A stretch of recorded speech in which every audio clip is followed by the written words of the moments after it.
Hi guys, and welcome back to my YouTube channel. I'm Jasmine, I'm 22 years old and I am currently 26 weeks pregnant with my first child. In today's video I will be going into depth about the symptoms that I experienced during my first trimester. If you've seen some of my previous videos, I may have touched on some of the earliest symptoms that I noticed. I will recap them very briefly in this one, but go into depth about what happened since then during my first trimester. Don't forget to like and subscribe, hit the notification bell if you'd like to be notified when I release a video. In one of my previous videos I broke down things like one of the earliest symptoms that I noticed was obviously a late period, but for me that's normal because I have really irregular periods. Late period, positive pregnancy test was defo the first sign that I was pregnant. Until that point I had no idea that anything I was experiencing was different from normal PMS symptoms. During my first trimester, one of the major things that I noticed was a really quick positive test result, as in like super quick. So normally it's meant to take a little bit of time for the results to come through, but I was finding that mine was coming a lot quicker, probably because I had quite high HCG levels, the pregnancy hormone in my blood. But that was definitely something that I first noticed, was that it was very quick, very strong.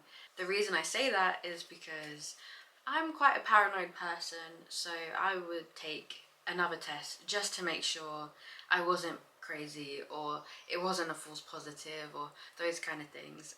So I definitely noticed that literally like the week after my first big fat positive, I would get them come up a lot more quicker, a lot more stronger. So obviously I knew by then the HCG levels were increasing and that the pregnancy was there. One of the major things that I noticed very early on was regarding being really emotional, having major mood swings. So that was one of the first symptoms that I had, that I think the hormonal changes just had me going up and down and there was so much fluctuation. I was really quite volatile. That's the best way I can put it. That was one of the first symptoms, one of the major symptoms that trimester 1 was very much known for. It's a lot more under control right now. I'm still in my second trimester, but in my first trimester it was just like up and down and crying at everything, and literally I could be upset that the ice cream shop didn't have the ice cream I wanted and start crying, or I could just think about something and make myself sad. It was very sensitive, very emotional, like everything hurt my feelings. I don't know if that's just me being a baby, but that was my experience. So jumping in to more of the symptoms that I haven't spoken about before, during my first trimester, my skin had a lot of changes. So I'll go through a few of them with you. One of the most noticeable ones was itchiness, and I would feel really itchy all the time. Like I'd be wanting to scratch my hands or the soles of my feet or my legs, especially at night time when I was laying down in bed. Like your shins or your thighs would just be itchy and you'd want to scratch, those kind of things. And it's not really normal for me to be scratching and stuff like that, so I know it was definitely attributed to my pregnancy. I was just feeling itchy all the time without any cause, and because of being pregnant I couldn't take normal antihistamines, so it was just kind of firming it. But that was definitely something that I really noticed very heavily in my first trimester as one of the skin changes that I had. This continued throughout my second trimester. It's definitely calmed down now, but I was very itchy to the point where I'd go to pharmacies and I'd be like, hi, what can I take, what's safe to take? And they'd be like, we can't give you anything because you are pregnant, you'd have to go through your GP.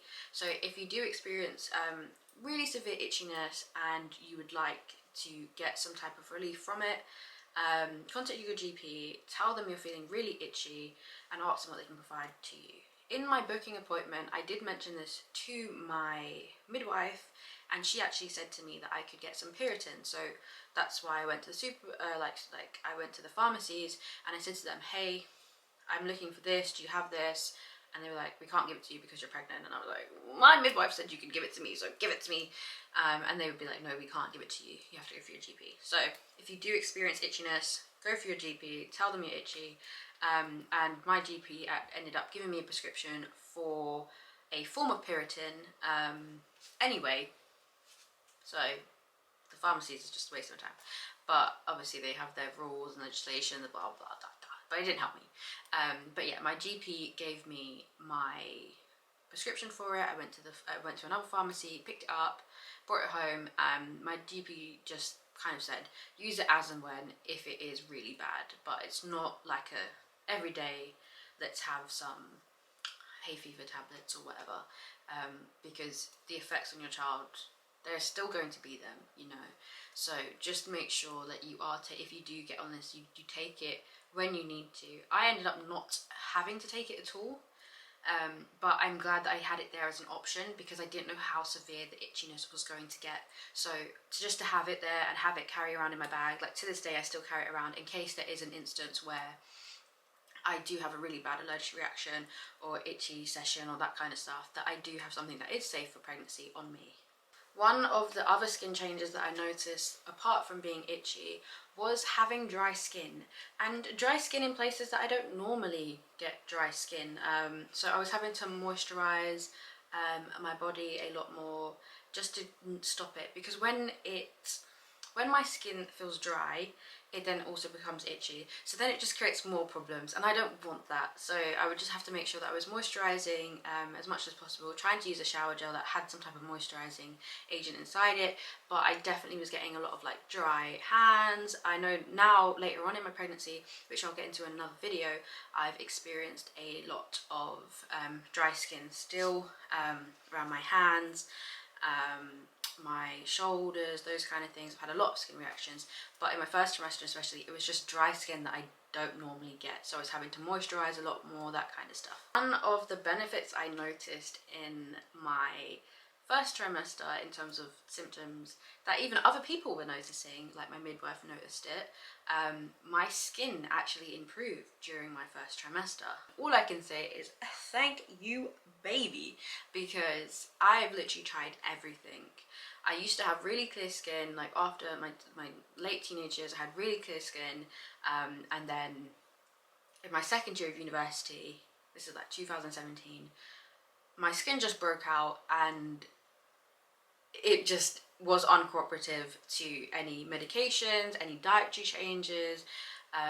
They literally would give me everything. They tried topical creams, they tried antibiotics, like 3 different antibiotics. They tried all these different like topical agents, night creams, morning creams, day creams. They tried everything with me and nothing was working. We tried cutting out dairy, cutting out meat. I tried everything and nothing was working with my skin. So if I had known that the way to clear my skin was to get pregnant, I would have done it a long time ago. No, I'm joking, but that was my experience, that my skin actually really cleared up during my first trimester, which was quite nice. Definitely brought back some nice confidence, because you know, people always talk about like, oh, in pregnancy, like you get the pregnancy glow and those kind of things. Not everyone has that experience, and that is something I will talk about in another video, but not everyone has that experience. So for me to actually be able to have that little bit of confidence around my skin, because of baby and whatever hormones he was giving me, that was really quite lovely. One of the nicer symptoms of trimester 1 was my skin clearing up. This one is going to sound a bit odd, but during my first trimester, once I had the positive test, I did then start to feel this sensation, and you can completely say it's in my head, but it's this sensation that I was pregnant. I know it sounds really weird, but the sensation that there is something growing inside me, there is a child in here, there is a fetus, however you want to label it, there's a baby growing inside me, and I started to feel pregnant then. I just had this kind of instinct, like I got to protect my baby, those kind of things. So it was just this weird symptom of feeling pregnant that I was experiencing. First and foremost, I had a lot of boob changes during my first trimester, and I can tell you, to this day, my boobs are still changing. They are still growing, they're still changing shape, they're doing a lot, so expect them to change at some point. Just swelled up, they got really heavy, none of my bras are fitting. Luckily, because of most of the lockdown and the pandemic, I was spending at home. I didn't really need to wear a bra like that, but as they do get heavier, it was a lot nicer to have a like designed maternity bra to have that little bit of extra support. Another thing surrounding the boobs was kind of the sensitivity and the tenderness. So as they were getting heavier, those kind of things, I definitely noticed a lot of like sensitivity around the boob in general, but my nipples especially got really sore, like really sore. Like if you brushed like your arm across or something like that, it would be quite painful. They did get really quite sore during my first trimester especially. My only advice around boob changes as a symptom is treat yourself to some new bras.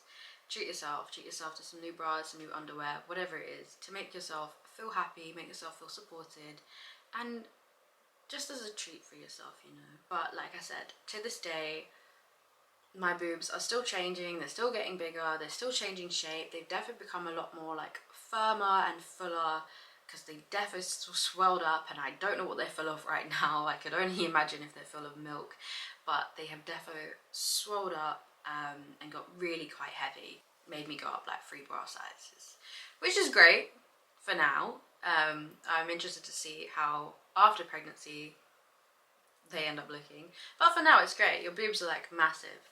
I used to be president of the itty bitty titty committee, and now to like have a nice not that there's anything wrong with itty bitty titties, okay, but I used to be the president, and now I am like double D'd up. Like, it's a big difference. It's been a big difference, and they are still changing to this day. One of the major symptoms of trimester 1 for me was fatigue. I was tired all the time. I was taking naps, and for me it's not normal to be able to just kind of go to my bed and fall asleep. I normally struggle to do that. So for me to be able to go to my bed and just conk out, I knew there was definitely something connected to my pregnancy, because it's not normal for me to be like that. I would literally be tired all the time. I could nap whenever. I would have multiple naps because I was really tired and drained all the time. Another thing I noticed during my first trimester was being breathless, like really breathless. Like walking up the stairs felt like walking up Mount Kilimanjaro. Everything was like all the time. I was like, girl, are you good? Because it's not like I wasn't really active. I was definitely less active during lockdown, and then when I found out I was pregnant, I was a bit worried about being too active and what I was safe to do and what was not safe to do. But I've not really ever been that person that's like walking up the stairs. So when this did happen to me, it started in trimester 1, and let me tell you, it has just got worse during my pregnancy. In my first trimester, that definitely did span from like May to like August time, so I was in the hottest months of the year, but I did notice that I was really hot during those times. I'd like wake up in cold sweats though during dreams. I was really quite hot, and I was really thirsty all the time, and I was drinking a lot. So this could be down to just the seasonal changes, but my personal opinion is that this was connected to my pregnancy, that I was really thirsty all the time, and that I was really quite hot all the time, extra hot than I normally would be. Now, this is a symptom that I've experienced. I know a lot of other people who experienced it during their pregnancy. You may have already been experiencing it pre-pregnancy, so it might not be a symptom to you, but I was having really vivid dreams to the point that I couldn't tell what was real and what was not real, and that's quite scary, but they were really vivid, really vivid dreams. So I've spoken about this briefly as one of the earliest symptoms that I had during my pregnancy, but this defo did kind of rule trimester 1. It was one of the most noticeable symptoms of trimester 1 for me, and that was nausea or morning sickness, whichever one you want to phrase it. I've just been calling it nausea because in my case the majority of it was just the feeling of needing to be sick or wanting to be sick without actually being sick. I did have some instances where I did have actual vomiting happen, I'll get into that in a second, but mainly it was the nausea and feeling sick at everything. I had an increased sense of smell. It just felt quite heightened. Smells would just travel around my house a lot more, and I'd get the smell of something, and it didn't have to be something nasty. It could be something that I normally like, but during my pregnancy I just didn't like the smell of it anymore, and I'd be like, oh, I'm gonna be sick. If I drank too much water, I'd be like, oh, I'm gonna be sick. All the time, I'd be like, oh, I need to go to the toilet, I'm gonna be sick. Pretty much at everything, and that is how trimester 1 went for me. So I didn't want to eat because I felt like I was gonna be sick all the time. And when the morning sickness actually happened and the vomiting was actually happening, I really didn't want to eat, but obviously I knew I needed to for my baby. But literally, I would sit there and I'd try and eat like a yogurt, or I'd have a bagel, or I'd have some water, and not even 5 minutes after like eating part of this, I would literally go and be sick. So it was quite tough because I was trying to eat because I knew I had to eat because the baby needed to eat, but then baby was fighting me with whatever I wanted to feed him. And I tried everything, but everything was making me feel sick. Everything actually did make me feel sick, or actually be sick. So it was just quite a tiring time during trimester 1 when I couldn't eat anything and I felt like I was going to vomit all the time. And whereas like when I've heard of morning sickness, I felt like it was a regular occurrence that happened for people.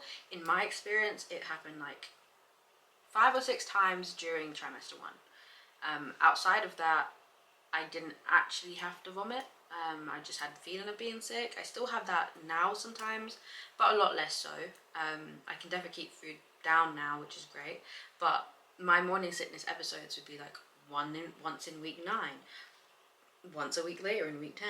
I remember after that first instance of morning sickness, I had actually, it was about a week later, I just trying to drink water, and it wasn't even a lot of water, but like I said, I was really thirsty, so I was drinking a lot of water, and I don't know what it was. I think I had just had a yogurt as well previous to this, and I just drank my water, and it literally just went straight out.